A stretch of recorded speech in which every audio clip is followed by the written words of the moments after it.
اچھا سر، بھارتی کونسل خانے بھی وہاں پہ موجود ہیں جو ابھی تک گفتگو میں نیگلیکٹ ہوا، کہ کیا ان کا بھی کوئی انفلوئنس ہے افغان پالیسی پہ؟ بالکل ہے. انڈین کونسلیٹ جو ٹی ٹی پی کے فیکشن ہے، طالبان، پاکستانی طالبان تحریک، ان کی پارٹنرشپ ہے افغان طالبان کے ساتھ.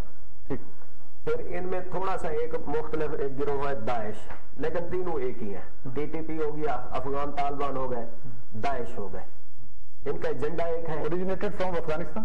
یس، اوریجنیٹڈ فرام افغانستان. ان کی ہائیڈ آؤٹ سب کچھ. داعش تو یہاں سے نہیں ہوا شاید. نہیں، داعش کی مڈل ایسٹ سے آیا. نہیں، داعش کو تو امریکنوں نے طالبان کو کاؤنٹر کرنے کے لیے انسٹال کیا تھا افغانستان میں. وہ پھر واپس امریکنز کو ہی وہ باہر یہ لوگوں کو مارتے ہیں، معصوم بچوں کو مارتے ہیں.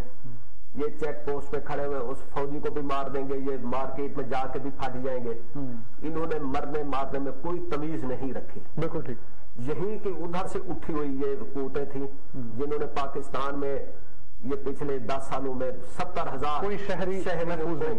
ٹھیک نہیں، یہ شہریوں کو وہ نشانہ بنا سکتے، چرچ کو نشانہ بنائیں گے، مسجد کو نشانہ بنائیں گے، اور کچھ نہیں، اپنے گروہوں میں پھٹ جائیں گے. ان کا یہ ہے دہشت، بربریت. اور اس کے دیکھیں، ہم اسے کہتے ہیں افغانستان میں فتح. یار یہ فتح ہے کہ ادھر بچے بھیک مانگتے پھر رہے ہوتے ہیں. افغانستان میں کیا رہ گیا ہے اس جنگ و جدل میں جس کو اگر ہم فتح کہیں گے؟ ذمہ دار کون ہے؟ طالبان ہے. طالبان ہے. طالبان یہاں بیٹھا رہا اور وہ ریفارمز کرنے کے لیے آئے تھے، وہ ایریڈیکیٹ کرنے آئے تھے دہشت گردی کو، وہ نیٹ ورک توڑنے آئے تھے طالبان کا. انہوں نے اس سوسائٹی کے اندر ریفارمز کیا کی، اس سوسائٹی کو بلٹ اپ کیسے کیا؟ نہیں دیکھیں، وہ ایک گوریلا بات چلتی رہی. ابھی تو آن دا رن ہے نا. طالبان آپ کو نظر نہیں آئیں گے. ٹھیک ہے، ان کی ہائیڈ آؤٹس ہوتی ہیں، وہ عام لوگوں میں ہوتے ہیں، آتے ہیں اور پھٹ جاتے ہیں، اور پھر وہ دوسرے دن کلیم کر لیتے ہیں گھنٹے کے بعد کے بھی اس مارکیٹ میں. سوسائٹی کی اپ برنگنگ کی گئی. دیکھیں، ان کو جو بنانے والے ہیں نا، آپ کہہ رہے تھے نا کہ ذمہ دار تو طالبان ہے اور طالبان کو بنانے والے ہیں. بنانے والے کون ہیں؟ پہلے امریکہ تھا خود جو مجاہدین اور وہ کرتا رہا.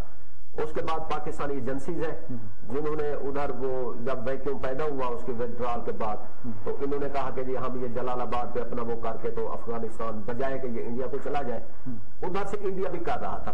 تو یہ پراکسی وار جو شروع ہوئی نا، اس میں پاکستان کو بھی نقصان ہوا، انڈیا کو بھی نقصان ہوا، لیکن سب سے زیادہ نقصان افغان قوم کا ہوا ہے. ہم پتہ نہیں کیسے کہہ دیتے کہ ان کی فتح ہوئی ہے.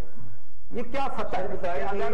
اچھا تو آکسیجن پہ بھی تھوڑا کامنٹ کر دیجیے کہ پبلک پرائیویٹ پارٹنرشپ بھی اس میں ہو سکتی ہے. جیسے کچھ این جی اوز ہیں مختلف ملکوں میں وہ آکسیجن کا بندوبست کر رہی ہیں، تو پاکستان میں بھی این جی اوز کو یا پرائیویٹ جو لوگ مخیر حضرات ہیں وہ یہ کر سکتے ہیں کہ ہاسپٹلس میں پرووائڈ کریں. تو سوسائٹی کو اپنی جو ذمہ داری ہے اس کا کیسے احساس ہوگا؟ دیکھیں، ہم ہر چیز کو حکومت کی ناکامی پہ ڈالتے ہیں.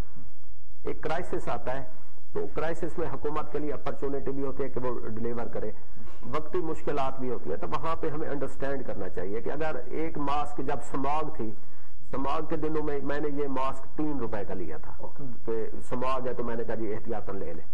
جب کورونا آیا اور پتہ چلا کہ جی یہ ماسک تو بہت ضروری ہے، تو باقی وہ 30 روپے کا بھی ہوا، 50 کا بھی تھا، اور بعض اوقات ملتا بھی نہیں تھا. آکسیجن کی بھی یہی صورتحال ہے. نہ صرف پاکستان، پوری دنیا میں اس وقت آکسیجن کا جو ہے نا بحران پیدا ہوا ہے.